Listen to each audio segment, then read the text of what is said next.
এই ঘরটা তোমাদের জন্য নয়। সন্তু এন্ড গ্রুপ এখানে যারা রয়েছে তাহলে তোমরা ছেড়ে দাও, থাকতে হবে না। আচ্ছা, যে কারণে আজকে তোমাদের জন্য এই প্রোগ্রামটা রাখা হয়েছে, এটা শুধুমাত্র এক্সিস্টিং স্টুডেন্টদের জন্য নয়, এখানে আমরা পাস আউট স্টুডেন্টদেরকেও আমরা এই মেসেজটা পাঠিয়েছি।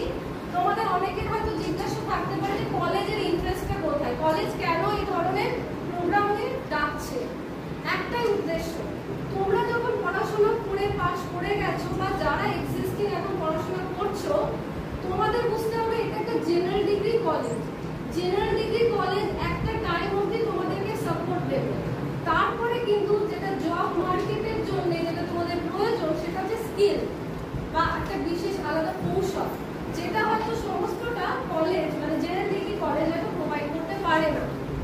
আবার আরেকটা বিষয় হচ্ছে যে আমরা এই মুহূর্তে কলেজ যে ভূমিকাটা পালন করছি সেটা হচ্ছে ডিমান্ড আর সাপ্লাইয়ের মাঝখানে একটা ব্রিজ বা সেতু হিসেবে কাজ করছে। মানে চাহিদা এবং যোগান, মানে জব মার্কেটে একটা দিকে তোমরা হচ্ছে অ্যাসপায়ারিং, মানে যারা দুদিন পরে পাস আউট হবে, গ্র্যাজুয়েট হবে বা যারা অলরেডি হয়ে গেছো তোমরা তৈরি, তোমাদেরকে জব মার্কেটের সাথে যুক্ত করা। মানে তোমরা হচ্ছে একটা এন্ডে তোমরা সাপ্লাইয়ের জায়গায় রয়েছো, ডিমান্ডের জায়গাতেও রয়েছো।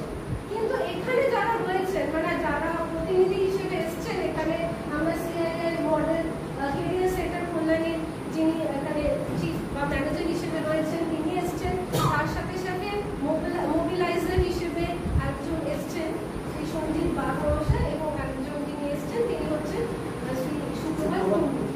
তো ওনাদের দুজনকে স্বাগত। ওনারা যে কারণে এসছেন, ওনাদের সাথে ওনারা হচ্ছেন এমপ্লয়ারের জায়গা থেকে ওনারা বিভিন্ন জব প্রসপেক্ট গুলো ওনাদের হাতে আছে। আর আমরা যেটা করতে চাইছি, কলেজ যেটা করতে চাইছি, এখান থেকে যদি তোমরা পাস আউট স্টুডেন্ট বা যারা করছো, তোমাদের সাথে ওনাদের একটা কানেকশন, মানে এই ব্রিজটা মানে যদি বলো সেতু হিসেবে আমরা মাঝখানে দাঁড়িয়ে আছি। আর একটা যেটা হচ্ছে আমরা যেহেতু মাঝখানে রয়েছি, বুঝতেই পারছো আজকের দিনে দাঁড়িয়ে যে ধরনের এমপ্লয়মেন্টের সিচুয়েশন, যে ধরনের চাকরির পরিস্থিতি, সেখানে অনেক জায়গায় অনেক ফেক, অনেক যেটাকে বলা হচ্ছে অসত্য অনেক ইনফরমেশন এগুলি ঘোরাফেরা করছে। অনেক সময় দেখা যাচ্ছে চাকরির প্রলোভন দেখিয়ে অনেক রকমের দুর্নীতি হচ্ছে, অনেক জায়গায় অর্থের বিনিময় অনেক কিছু হচ্ছে। এইগুলোকে যাতে বাইপাস করা যায়, আমরা মাঝখানে এই রেসপন্সিবিলিটিটা আংশিক নিতে পারছি, আংশিক, সম্পূর্ণ নিতে পারবো না। কারণ পাস আউট হয়ে যাওয়ার পর সেই স্টুডেন্ট তার ইচ্ছেতে কোথায় যুক্ত হচ্ছে সেই দায়িত্ব হয়তো আমাদের নয়, কিন্তু আমরা ইনিশিয়ালি যেটা করতে পারি যে যারা জব প্রোভাইডার তাদের সাথে এখানে যাদেরকে জব দেওয়া হবে তাদের মধ্যে একটা কানেক্ট, তাদের মধ্যে একটা কানেকশন তৈরি করার জন্য কলেজ এই ড্রাইভ বা এই ধরনের প্রোগ্রাম আজকে শুধু না এর পরেও অর্গানাইজ করবে। এবার ধরো তোমরা আবারও বলছি কলেজের কি লাভ, কলেজের ওইটুকুই লাভ যে কলেজ শুধু পড়াচ্ছে না, পড়ানোর বাইরে যখন ছেলেমেয়েরা চলে যাচ্ছে তাদেরকে আবার যেখানে যেখানে জবের প্রসপেক্ট হতে পারে এবং কলেজ সেখানে তাদের সাথে যুক্ত আছে তাদের সাথে একটা যোগাযোগ করে দেয়। এবং এই যে যোগাযোগটা হচ্ছে, ওনারা যে এসছে, এই যে আগের থেকে আমাদের সাথে একটা যোগাযোগ হলো, এর ফলে যেটা হবে তোমরা এই কলেজের স্টুডেন্ট বলে একটা হলেও তোমরা অ্যাডেড বেনিফিট পাবে। কারণ ওনারাই বারবার আমাদেরকে অ্যাপ্রোচ করবেন, আমরা সেই মতো ওনাদেরকে তোমাদের মতো যেটাকে বলা যায় সাপ্লাইটা আমরা দিতে পারি, বুঝতে পারছো। এবার এই ডিমান্ড সাপ্লাই মিলে গেলে যেটা হবে, অবশ্যই তোমাদের একটা ফিউচার তোমরা তৈরি করবে। এবং এখানে একটা কথা বলে রাখি, যদিও বা কলেজ এখানে হয়তো মাঝখানে আসছে, তোমাদের মনে হতে পারে তোমরা একটা জব অবশ্যই দেখে শুনে গ্রহণ করলে, করার পর কিছুদিন হয়তো কোনো সমস্যা হতে পারে বিভিন্ন কারণে। সেটা হতে পারে এমপ্লয়ারের এন্ড, মানে যারা জব দিচ্ছেন যে কোম্পানি বা যারা দিচ্ছেন তাদের এন্ড থেকে হতে পারে, বা অন্য কোনো পারিপার্শ্বিক কোনো সমস্যা হতে পারে। তাহলে কি সেখানে কি কলেজকে ব্লেম করা যাবে নাকি কলেজ দায়ী? এখানে একটা কথা বলে দিতে চাই যে এখানে কিন্তু সেই কলেজ ওই পুরোপুরি রেসপন্সিবিলিটিটা নিতে পারছে না, কারণ এখানে কলেজ থেকে কিন্তু কিছু হচ্ছে না, যে ডাইরেক্ট কলেজ কিন্তু কোনো জব ক্রিয়েট করতে পারছে না বলে সেখানে সম্পূর্ণ দায়িত্বটা কিন্তু কলেজ নিতে পারছে না। কিন্তু কলেজ যেটা করতে পারে যে হ্যাঁ, যাদের মাধ্যমে সেই জবগুলো পৌঁছচ্ছে সবার কাছে, সেখানে যাতে এই ধরনের কোনো রকম ডুপ্লিকেসি বা কোনো কিছু যদি কলেজের কাছে সেটা কখনো আসে ইনফরমেশনে তাদের কাছে, তাহলে কলেজ তাদেরকে সতর্ক করতে পারে বা সেই সমস্ত যারা জব প্রোভাইডার তাদের সাথে প্রয়োজনে যাতে আইনি ব্যবস্থা নেওয়া বা তাদের সাথে সম্পর্ক ছিন্ন করা বা ভবিষ্যতে যাতে এই ধরনের ড্রাইভ নিতে গেলে কলেজ যেন এই ইনিশিয়েটিভটাও নিতে পারে যে না আমরা আগে যারা যারা এই ধরনের জব প্রোভাইড করবে তাদের সাথে আগে আমরা কথা বলে দেখব, আগে আমরা জেনুইন কিনা সেটা দেখব, কারণ এইটা একটা আজকের দিনে একটা বড় চ্যালেঞ্জ। তো যাই হোক, অনেক কথাই তোমাদের বললাম, আমি এখানে বলতে আসিনি, ওনারা এসছেন, ওনারাই সরাসরি তোমাদের সাথে কথা বলবেন এবং আশা রাখবো ইতিমধ্যে হয়তো তোমরা অনেকে যারা পেছন দিকে জুনিয়র হিসেবে বসে আছো, জুনিয়র আমি এই অর্থে বলছি, তোমাদের ফার্স্ট ফ্লোরে যারা রয়েছে তারা তোমাদের সিনিয়র পাস আউট স্টুডেন্ট এবং পাস আউট বা মানে জাস্ট পাস আউট হবে হবে ঠিক পাটা বার করে রেখেছেন, রেজাল্ট আউট হলেই বেরিয়ে যাবে এরকম একটা পরিস্থিতি। তো যাই হোক, এই জায়গায় দাঁড়িয়ে আমি আশা রাখবো তোমরা ওনাদের সাথে সহযোগিতা করবে, ওনারাও তোমাদের সাথে সহযোগিতা করবেন এবং আমার এই সামনের ব্যাচ, সামনের সারিতে আমি তিনজনকে দেখতে পাচ্ছি, ওদের ব্যাচে তোমরা 2023-এর 2023-এর ব্যাচ, তো ওদের সাথে একজন একই মানে সহপাঠী আমি যতদূর খবর পেয়েছি ওনারাই একটা প্লেসমেন্টের ব্যবস্থা করেছেন এবং এখন কি পজিশনে আছে, আচ্ছা আচ্ছা আচ্ছা, তো কিন্তু অলরেডি হরিয়ানায় এখন পোস্টিং মানে অনেক জয়েন করে গেছে বা করবে, তাই না, করে গেছে।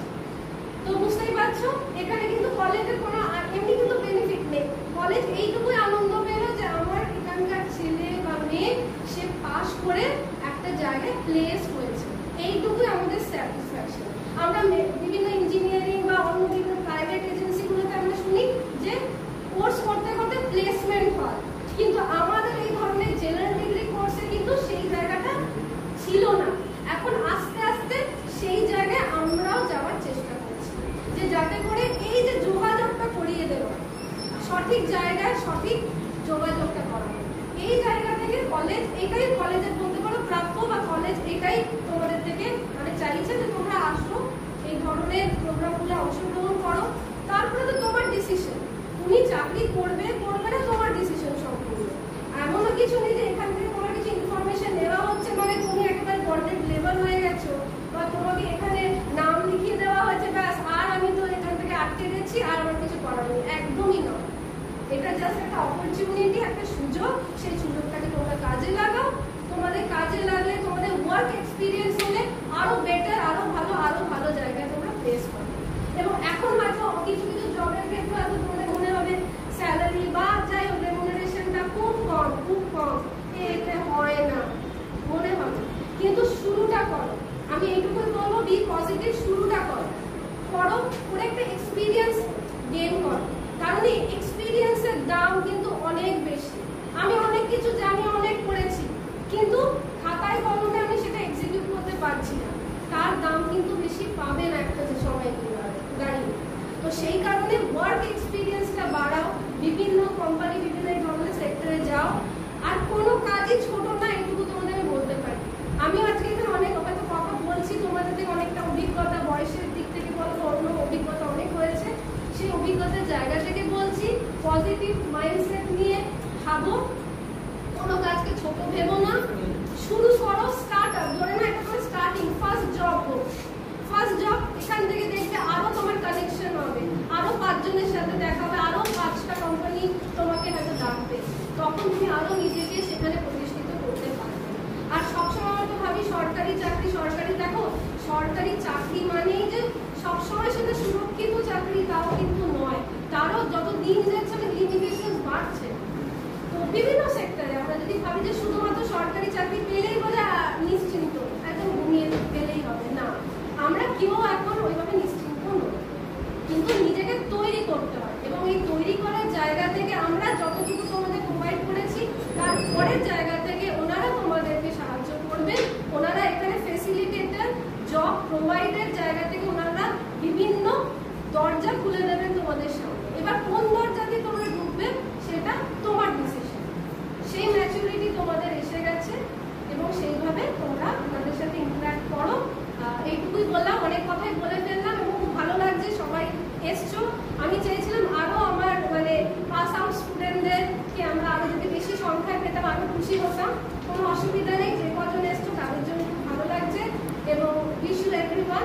Success in life. আর বাদ বাকি কথা সন্দীপ স্যার রয়েছেন, উনি এসছেন, উনিও সেটা শেয়ার করবেন। তো আমাদের এখানে কী কী জেডি আছে, তো আমি বক্তব্য দেওয়ার পরে আমাদের রেজিস্ট্রেশন পার্টটা থাকে, সেটা হচ্ছে সিবি নিয়ে আর আধার কার্ডটা আমাদের খালি লাগবে। যদি কেউ আধার কার্ড ক্যারি করে না থাকো, আধার কার্ডের নাম্বারটা দিলেই হবে। 1 by 1 করে আমার কাছে কিছু আসবে, এই স্যারের কাছে কিছু যাবে, আমরা রেজিস্ট্রেশনটা করিয়ে নেবো। তারপরে আমাদের জন্য একটু জব অপরচুনিটি রয়েছে, সেটা আমরা তোমাদেরকে বুকিং করবো। তারপরে যার যেটা ভালো লাগে সে সেই অনুযায়ী করবে।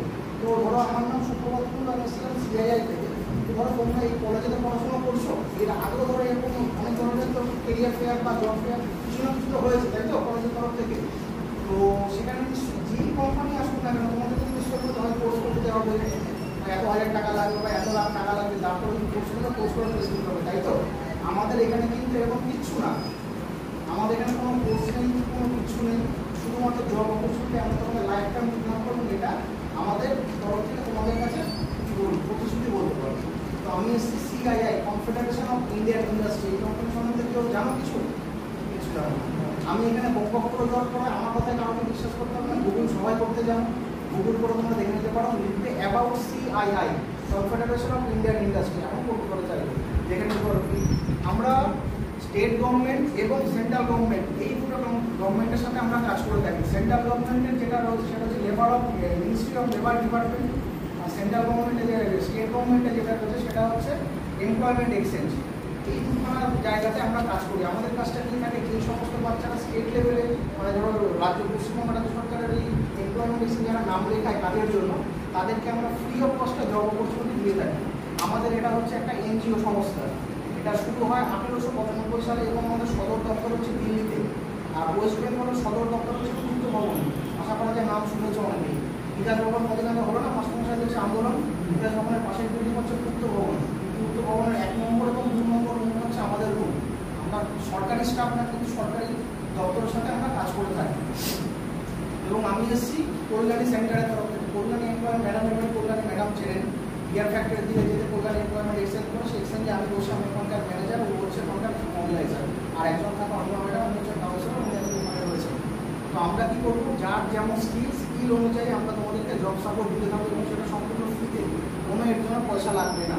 বাদ বাকি কথা সেটা রেজিস্ট্রেশনে করে স্যার বলবেন। আরেকটা কথা বলি, ম্যাডাম একটু কথা বলবেন না, একজন তোমাদেরই একজন সহকারী যোগ দিয়েছে আমাদের ওখানে, ছেলেটার নাম হচ্ছে জগন্নাথ সরকার। এই কলেজ থেকে পাস আউট হয়েছিল 2024-এ ফিজিক্যাল ডিপার্টমেন্ট বা এরকম কোনো ডিপার্টমেন্ট আছে কি এখানে? ওই ডিপার্টমেন্ট থেকে ছেলেটা পাস করেছে। পাস করে ও এখন যেই কোম্পানিতে গেছে, কোম্পানির নাম হচ্ছে ডিবিজি টেকনোলজি। স্যালারি পাচ্ছে হাতে কেটে ফুটে 21,000 টাকা, টাকাটা নিজের খাওয়াটা কোম্পানি দিচ্ছে।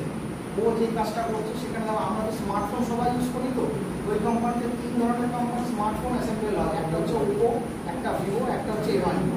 ওর কাজ হচ্ছে ফোনগুলোকে অ্যাসেম্বল করে ফোনগুলোকে তৈরি করা। এই কাজ ও যদি ওখানে ভালো করে পারফরমেন্স করতে পারে, 3খানা কোম্পানির মধ্যে যে কোনো একখানা কোম্পানির পেরোলেও কিন্তু আসবে। একটা পোস্ট করতে একটু কষ্ট করতে হবে। বিশ্বাস না, যদি ফোন নম্বরটাও থেকে থাকে ফোন করে জেনে নিতে পারো, আমি সত্যি বলছি না, মিথ্যা বলছি। এবং ওর অ্যাপয়েন্টমেন্ট লেটারও ম্যাডামের কাছে আমি সাবমিট করে দিয়েছি অলরেডি, ও যে অ্যাপয়েন্টমেন্টটা পেয়েছে।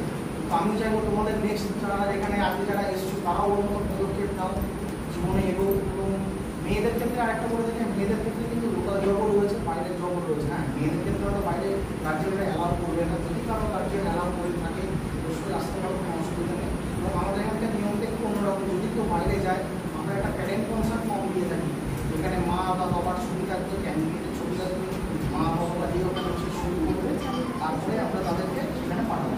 ঠিক আছে? তো 1 by 1 আমরা ওখানে, আমি ওখানে বসছি, স্যার এখানে বসেন, একজন একজন করে আসুন, আমরা নামটা রেজিস্ট্রেশন করিয়ে নিচ্ছি, তারপরে জব নিয়ে আমরা তোমাদেরকে ফোন করবো। ঠিক আছে? আসার সময় বায়োডাটা যদি কারো দিতে থাকে নিয়ে আসবে, আধার কার্ড যদি নিয়ে আসবে। ঠিক আছে? আর যদি আধার কার্ড নাও থাকে, আধার কার্ডের নাম্বারটা হলেই হবে।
মেল আইডি বলো তো।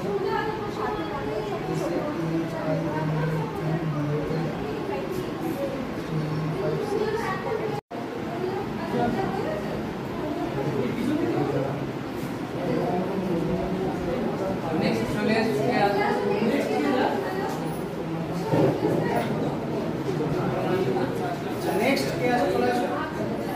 নেক্সট কে আছে চলে আসো।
বাবার নাম